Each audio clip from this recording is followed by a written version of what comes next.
Comenzamos nueva edición de Cenas con Chispitas y lo hacemos en el mismo lugar donde despedimos la anterior, Palacio del Limonar. 31 de octubre de 2019. Mientras otros se disfrazan para celebrar la noche de Halloween, nosotros contamos con Carlos González, terapeuta en vidas pasadas. La cita lleva por título Regresión.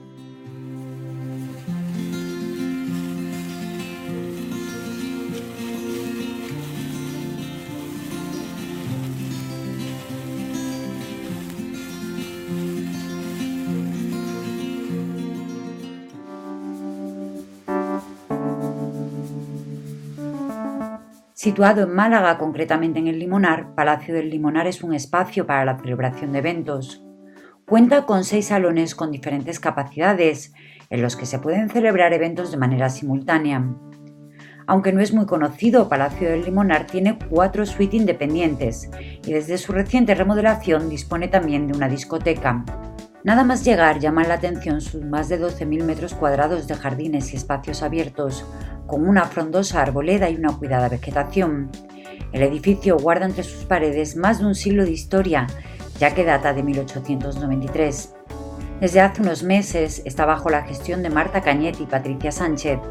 Expertas en bodas y eventos, cuentan con la oferta gastronómica de Quilicua Catering, donde los sabores y la presentación de los platos son los protagonistas. Tanto para mí como para el resto de mi equipo, el que Ana Porra haya confiado en nosotros y las cenas con chispitas se hagan, bueno, algunas de ellas se hagan aquí, es algo que nos hace una ilusión tremenda. Hacemos desde eventos corporativos, que suelen ser más bien entre semanas, de martes, miércoles, jueves y viernes, y luego eventos sociales, en los que ya ahí entran ya pues bodas, bautizos, comuniones, cumpleaños, todo tipo de celebración. Cuando son eventos tipo bodas es solamente uno al día, porque prima la exclusividad del evento, entonces es solamente uno al día. Pero luego el palacio tiene muchísimas habitaciones, muchísimas salas de distintas capacidades, entonces ahí sí alberga muchísimas diferentes posibilidades. Puede haber en una sala una reunión de 20-30 personas, en otra de 15, tenemos un salón de cristal fuera con capacidad hasta 250 personas, unos jardines con capacidad hasta 1000. Virginia Florista vuelve a ser la encargada una vez más de la decoración floral de las mesas de cenas con chispitas. Para esta ocasión eligió las calabazas como elemento principal, pero dotándolas de elegancia y estilo.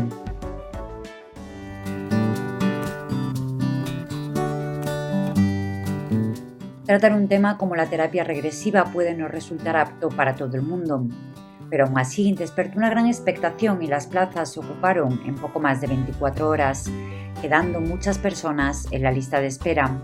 Por delante teníamos momentos para descubrir cómo acceder a la información que guarda nuestra alma sobre vidas pasadas y cómo a través de ellas sanar conflictos de nuestra vida actual. Partíamos de la base de que todos tenemos un alma que es eterna y que va encarnando con el objetivo de perfeccionarse y vivir diferentes experiencias hasta alcanzar la total iluminación.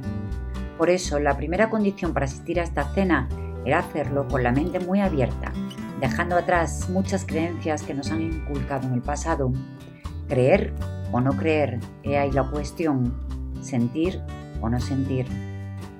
Los asistentes fueron llegando y antes de entrar al salón chimenea donde se celebró este encuentro de cenas con chispitas, se posicionó como principal tema de conversación. 1000 preguntas por hacerle a Carlos González y testimonios por compartir quedaban por delante.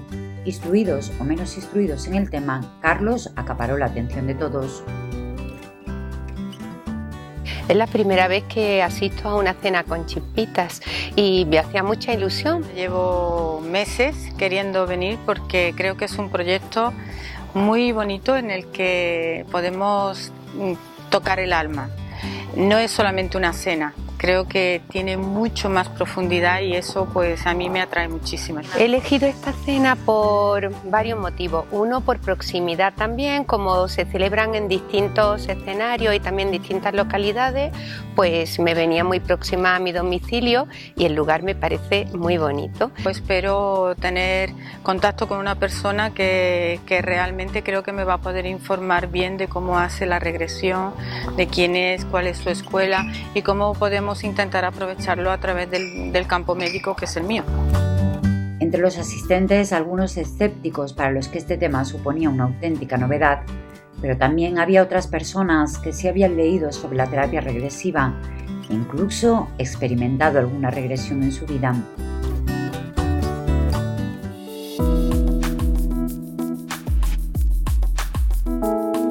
Tenemos de primero una sopa bullabesa, de segundo tenemos una lasaña de corzo y de postre una tarta de queso árabe que a mí personalmente es de las que más me gustan.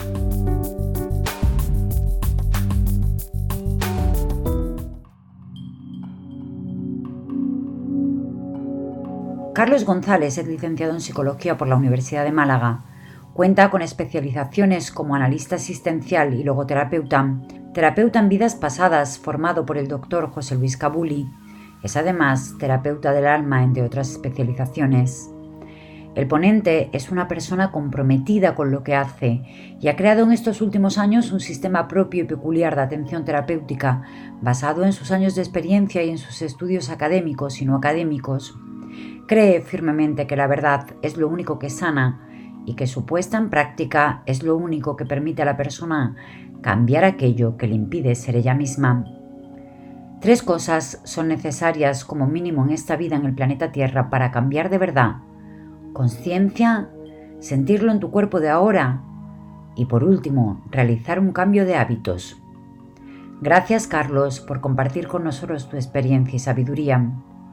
Carlos González se caracteriza por su sencillez y humildad. Sabe que aunque lleva toda la vida formándose, está aquí para seguir aprendiendo. Además de ofrecer consultas individualizadas, también organiza talleres grupales y es formador en terapia regresiva. Tras muchos años ejerciendo en Carta, más recientemente ha abierto un nuevo espacio en Málaga, Centro Atma. Temas como este, con una fuerte carga espiritual, están cada vez más extendidos en una sociedad que busca respuestas y que no las ha encontrado en el bienestar material ni en lo que ha aprendido en las clases de religión. Frente al materialismo y la velocidad del mundo en el que vivimos, hay un regreso a nuestra esencia, a nuestro interior, a eso que no podemos tocar, pero sabemos que está ahí. Carlos, ¿cómo llegas tú a todo el tema del crecimiento personal? ¿Es a partir de estudiar psicología? ¿Es antes que ya tenías esa inquietud? No, esa chica que está en la esquina, que es mi sobrina, que se llama María José, tiene un padre, se llama Paco, es mi hermano mayor. Ese fue mi primer maestro en la vida. Fue la primera persona que me habló de inquietudes. Es poeta, funcionario, porque en casa todos nos educaban: hijo mío, búscate un boquetito seguro, que mira a tu padre, que no tiene nada seguro. Y la máxima aspiración en la vida nuestra era buscar un boquetito seguro, ¿no? Entonces, él fue mi primer maestro, el que me despertó las primeras inquietudes de tipo social. ¿Cuándo entras en el tema de la regresión? Hace aproximadamente algo más de 11 años. Un tiempo antes, unos alumnos míos, yo me dediqué a Reiki durante 9 años. En el año 92 fui a Coplané en 92, un congreso internacional de terapia complementaria, etcétera, y allí conocí a un maestro de Reiki. Estuve siendo 3 años su discípulo, digamos de alguna manera, y me dediqué 6 años a la enseñanza de Reiki. Este matrimonio eran alumnos míos de Reiki y me hablaron que habían tenido una experiencia con un psicólogo de Algeciras que se llama Antonio, y que me llamó mucho la atención que lo que me contaron, porque aparecían unas marcas en el cuerpo que se supone que eran de una vida pasada. Yo había leído algo y bueno, pues pedí consulta con Antonio. Me hice amigo de él, somos amigos, le llamo, así él me conoce, le llamo el tío de la vara porque sus terapias duelen mucho, ¿no? Entonces mi amigo Antonio me hizo 3 regresiones y ya no se trataba de creer o no creer, ya, ¿esto qué es? Entonces mi mente era bastante inflexible, pero lo que no podía negar es que tuve un fortísimo dolor que me duró 4 o 5 días. Entonces digo, aquí hay algo, ¿no? Volví al mes y medio, salió otra vez dolor un 20% y volví al mes y medio y ya no salió dolor. Y él me dijo que me estaban martirizando en otra vida, pero yo no veía nada. Entonces ese fue mi primer acercamiento a la terapia regresiva. Y ya le pregunté, dije: oye Antonio, ¿tú con quién has estudiado esto que me interesa? Me dijo: con el doctor Cabuli, que es el último año que va a enseñar esta disciplina en España. me inscribí. Kabuli todavía sigue enseñando, afortunadamente, sigue formando a criaturas. Entonces, hace ya 11 años aproximadamente que me formé con Kabuli. Mi protocolo es que primero envío una información por escrito a la persona donde le explico cómo trabajo y qué es la terapia regresiva desde mi óptica un poquito, y le pido que por favor, que si tiene tiempo, que vea alguno de los vídeos donde explico las cosas a fondo. Es el primer filtro. Me quiero asegurar de dos cosas. Primero, de que realmente la persona necesite una terapia regresiva, porque si no la necesita, mejor no hacerla. Y segundo, de que está convencida de que yo soy la persona adecuada para aplicársela, porque hay mucha gente que puede aplicar la terapia regresiva. Entonces, si pasa esos dos filtros, le sugiero, no es obligatorio, pero casi todo el mundo lo hace, le sugiero que haga la entrevista. La entrevista sustituye a una primera cita donde durante 2 horas yo tendría que abrirle su historia, ¿no? Entonces, eso lo sustituyo por una entrevista en casa. Tú tardaste X horas. El otro día me dijo una chica, dice: Carlos, está desde las 8 de la mañana hasta las 12:30 de la noche intentando contestar la entrevista. Son 115 preguntas que te obliga a hacer una introspección muy profunda. Forma parte del trabajo. Después de eso, voluntariamente hay alguna persona que dice: no quiero hacer la terapia, no estoy preparado. Yo ya no pongo filtros después de eso. Si me manda la entrevista, ya le doy la cita. Pero ha pasado por 3 filtros. Hay entre un 20 y un 30% de la población, se supone, según mi profesor Kabuli, que no puede acceder a una terapia regresiva, que no es adecuada para todo el mundo. En mi caso es solamente un 1%. De más de 1000 personas que he atendido, aproximadamente 10 no le he podido ayudar. O sea, 10 ha sido imposible hacerle la terapia regresiva. De un 30 a un 20% rebajo un 1%, pero es gracias a esos filtros, ¿no? Que ya el que llega preparado para el que llega ya llega, si no, no llega. O sea, el propio proceso le hace que no llegue. Carlos, yo reconozco que también, supongo que porque tengo bastante chisquitas por ahí, imaginaba que eso iba a ser como una película que pasa por delante de tu vida, y realmente no es así. ¿Hasta qué punto es importante la imaginación en un proceso de terapia regresiva? La imaginación es uno de los lenguajes preferidos del alma, de la conciencia superior, para manifestarse ante nosotros, junto con los sueños. El poder de la creatividad no es irreal, no es imaginado. Hay una realidad que no es perceptible con nuestros órganos de percepción, una realidad no material que está aquí de manera paralela en otros planos. Y después de años yo estoy absolutamente convencido que es imposible imaginar lo que no hemos conocido al menos alguna vez en nuestro periplo como alma. La persona que vive una experiencia regresiva y la siente y se ve por primera vez en otro cuerpo, como yo me vi por primera vez en otro cuerpo y vi una señora y dije: pero Dios mío, si soy yo. Y automáticamente hay algo que me dijo: ¿y este tío quién es? Y automáticamente, porque esos son milésimas de segundo, digo: perdón por la expresión, hostia, soy los dos. Soy esa señora y soy este también. Entonces, hay algo que se rompe, que se abre en la mente, en la conciencia. Digo, anda. Entonces ya no me puedo identificar 100% con el personaje. Carlos, ¿cómo ayuda a una persona, creas o no, te expones a una terapia regresiva, o te sometes a una terapia regresiva? ¿Qué experimenta la persona después? O sea, tú siempre dices que esa persona tiene que estar preparada porque puede llegar un posible cambio. El objetivo siempre es la sanación, o principalmente es la sanación de algún conflicto que tenemos, de algo que nos preocupa, ¿no? De algo que nos inquieta. ¿Qué pasa después? La terapia regresiva sirve para hacer consciente lo inconsciente. La terapia regresiva te permite volver a vivir algo que se tiene que volver a vivir y volver a sentir, revivir y resentir, en el sentido de repetir, de volver a, que tiene relación directa con algo que la persona no ha integrado. Las personas que llegan a mi consulta llegan después de hacer muchas terapias, de pasar por muchas cosas diferentes y no terminan de... A lo mejor han sanado una parte importante, pero no terminan de sanar otra parte, y por eso vienen buscando la terapia regresiva. Entonces, lo primero que vive la persona en una terapia regresiva es, dependiendo de la persona, de su proceso, yo las instrucciones las adapto a lo que veo. Cuando leo una una entrevista de 115 preguntas, evidentemente, por sentido común, por experiencia, por ojo clínico, me hago una idea de dónde se encuentra. Entonces yo sé ya si la persona normalmente está más proclive a una cosa o más proclive a otra. Después está la realidad, o sea, una vez que viene, que se abre más, que se abre menos. Las instrucciones no pueden ser las mismas si una persona no se abre. Tengo que ir por vericueto, tengo como que engañarla un poco en el buen sentido de la frase para decir, no le puedo decir cosas claras, voy a tirar por aquí, uy, por fin ha cedido. Entonces, cuando se logran vencer resistencias mentales, la persona ya entra en la experiencia. Hay personas que entran en la experiencia con una facilidad tremenda, y hay personas que están controlando mentalmente todo el tiempo. Y yo tengo que estar luchando constantemente para que entren, o por lo menos para que no se salgan. Entonces hay personas que entrando de una manera bestial y conectando de una manera bestial, porque se reproducen situaciones muy traumáticas y fortísimas catarsis. Entonces, aún así, a veces me dice una persona cuando termina, Carlos, ¿esto es verdad?